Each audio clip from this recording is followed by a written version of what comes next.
Si on dit innovation, je dis challenge, utilité, client, optimisme.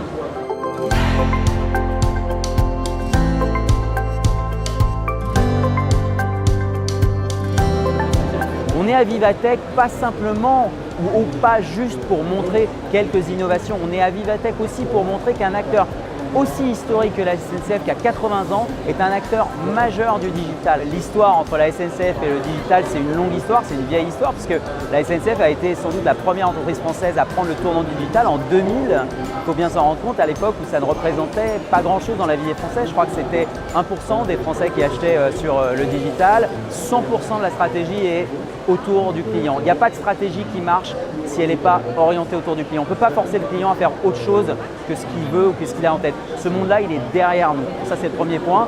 Deuxième point, c'est évidemment des équipes qui sont très effervescentes. Il faut leur donner beaucoup de liberté pour qu'elles puissent créer des choses, laisser libre cours à leur curiosité.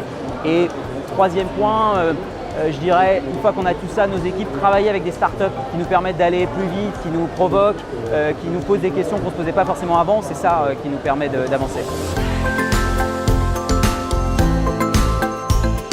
Nous, on a un enjeu, c'est de faire en sorte que les gens utilisent moins leur voiture seule, parce que c'est effectivement ce qu'il y a de plus pratique, mais c'est aussi ce qu'il y a de plus polluant. Une mobilité durable, c'est une mobilité qui est propre, c'est un peu dans son nom, c'est une mobilité plus partagée. Nous, on a des outils d'intelligence artificielle qui doivent donner autant de facilité au client final que ce qu'il avait auparavant dans sa voiture. Pour parler de manière un tout petit peu technique, on doit créer de la continuité digitale là où avant il y avait de la continuité modale avec la voiture. La mobilité en France dans 5 ou 10 ans, je pense que ce sera une mobilité où certainement e-voyageurs, SNCF et d'autres entreprises auront vraiment positionné des nouveaux usages, des nouveaux modes de fonctionnement. Ça passera beaucoup par des applications.